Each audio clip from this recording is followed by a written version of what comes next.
We're back on OpenLine discussing motorcycle safety. Our panel tonight, Dr. Michael Smith is a trauma surgeon at Vanderbilt. Lieutenant Bill Miller is here, PIO with Tennessee Highway Patrol, and Arriale Tabson, who's the PIO with Tennessee Highway Safety Office, talking about just trying to stay safe and save lives on Tennessee roads. I promised I would get to Daryl, who's holding on line 2. Hey, Daryl, welcome to OpenLine.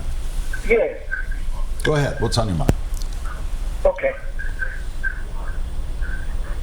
Just turn down your TV. It's a little confusing, and just talk over the phone. There's a delay. Go ahead. Daryl? Yeah, I'm turning it down now. Okay. It's all right. It gets confusing. Go ahead. What's on your mind? Okay. Can you hear me? Yes, sir. Mm-hmm. Yes. Okay. I own 2 Harley Davidsons, and what I wanted to know is I'm in a group, a bike club, and it's about maybe 150 to 200. Is it safer to ride with a group of bikes like that? All together, you mean? Right. Okay. I know it's not against the law, is it? No, it's definitely not against the law, no. Now, it obviously can be distracting to other motorists, but you cannot ride side by side. That's another thing that you cannot do. So you are required to ride single file or single lane. You cannot have 2 bikes side by side. Obviously, that's an increased risk of danger. One rider may have a mishap, come over, sideswipe the other rider, and you have 2 bikes that are down. No, it's not against the law at all. Just make sure that you are paying attention to what the riders in front of you are doing. When you do tend to travel in groups, that by itself is a little distracting to each rider, because if you don't know the planned route, everyone is trying to focus on the rider in front of them to know where they're going. So if you are going to ride in a group, know where you're going, know the route that you're taking. So in case, by chance you got separated by traffic or red lights or whatever the case may be, but it's not against the law. Headlights on, helmets on. Tennessee, you are required to have headlights, obviously turn signals and taillights. Helmets are required. A DOT, Department of Transportation, approved helmet, not a skull cap or turtle cap helmet. Even if you put a sticker on it, that helmet, those are sold a lot at your novelty stores and shops, motorcycle shops. They'll say DOT. Obviously, we know the difference when we look at a helmet. It's required to be a padded, safe, federally DOT approved helmet.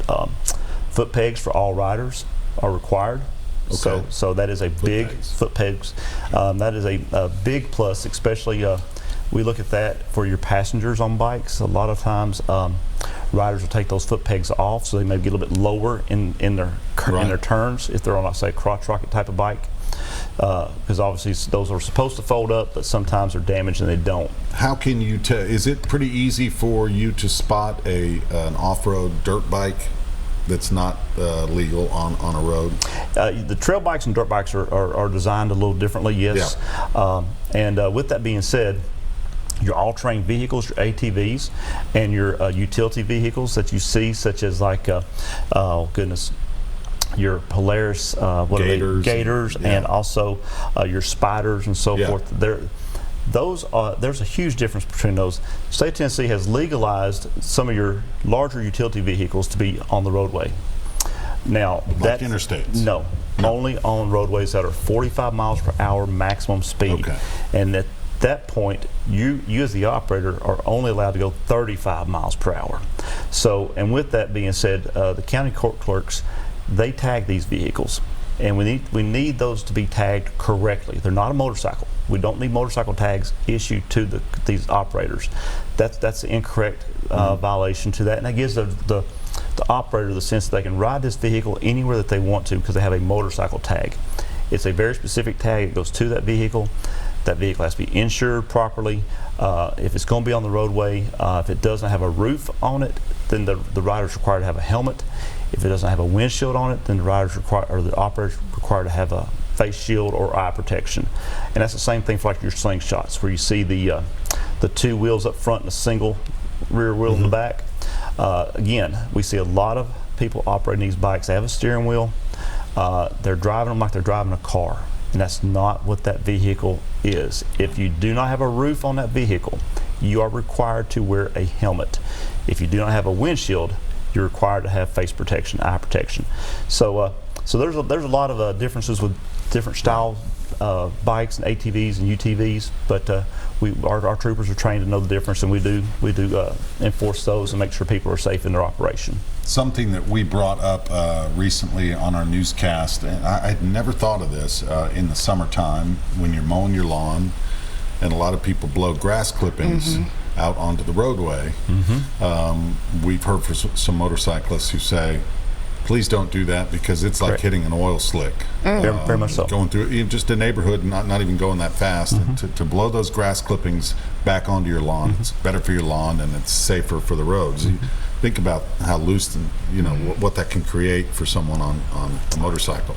Well, it is against the law in Tennessee to put any foreign object on the roadway, whether that be trash, nails, Right. or blowing grass out onto the roadway. It is against the law, yes, and you have to really be cognizant of that.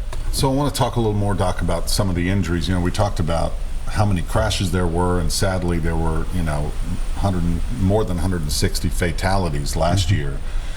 What we haven't talked about is the people who survive but suffer long-term injuries, and the most severe would be these traumatic brain injuries. I mean, their lives are changed forever. Correct? Yes. So I mean, traumatic brain injury runs the spectrum from something we would consider a concussion all the way to permanent disability, lifelong living in a facility, perhaps even on a ventilator for the rest of your life, totally dependent. So it's one of those things that you can wake up totally normal one day, get out on your bike, and end up permanently disabled in an instant. Do you know, as a trauma doctor, trauma surgeon, do you know almost immediately when someone comes in, within a certain amount of time, this could be really bad? This looks really bad, or is it something that may creep up where, the brain is a funny thing. You may not see the injury right away. Well, it's a little bit of both. There are certainly injuries that progress, but there are certainly people we're really concerned about even before we see them. We get notification from our EMS colleagues to tell us certain things about the patient, and there are plenty who we're concerned about even before they hit the door. Yeah, so the information is flowing from the scene right to you, so you can prepare and get ready. Yes. It takes a special kind of person to work in an ER and work in your line of business, but I know you're in the business of trying to save lives no matter what. But motorcycles, man, it can be bad. They can, and I think sort of the point everyone's trying to drive home is this is sort of a shared responsibility among the population. If you're getting on a motorcycle, you've got to be responsible. You've got to follow the rules of the road. You've got to wear a helmet, and you have to be mindful that not everybody's paying close attention to you. And if you're getting behind a wheel, motor vehicles are dangerous objects that we have. Right. They're effective, but they can harm and change people's lives in an instant. So you've got to look twice, especially in the summertime. And we should point out that I would say a majority of motorcycle owners and riders out there are quite responsible. Oh, most definitely, yes. And they're safe drivers. They take safety very seriously, and they're doing great. But there's always a handful that are not. With that being said, yes, you're exactly right. We had a decrease from 2017 to 2018. We touched on it earlier in the broadcast. But with that being said, we had a decrease in crashes, but we had an increase in the number of people killed. Right. We went up 34 people. And when we talk about numbers, we don't round them off to the nearest or lesser number. That number represents a person. So with that being less crashes but more fatalities, that's very disturbing to us. So 34 people were killed. So, it's just human nature. You wake up in the morning, you don't think about traffic safety. You don't think about motorized safety. You don't think about motorcycles or cars. You're thinking about your day. But we really challenge everyone, even ourselves, even our troopers, to think about safety. Think about your safety before you leave your home and get in your car. If you're a passenger, think about safety in that car. If that driver's drinking, make sure you take the keys. Don't let that person drive, because you're putting yourself and everyone else in danger if you allow that to happen. And if you're riding as a passenger on a motorcycle, beer and alcohol on motorcycles, bikes, they just do not mix, period. So don't let that person ride that bike. Let's go to Melissa on line 1. Hey, Melissa.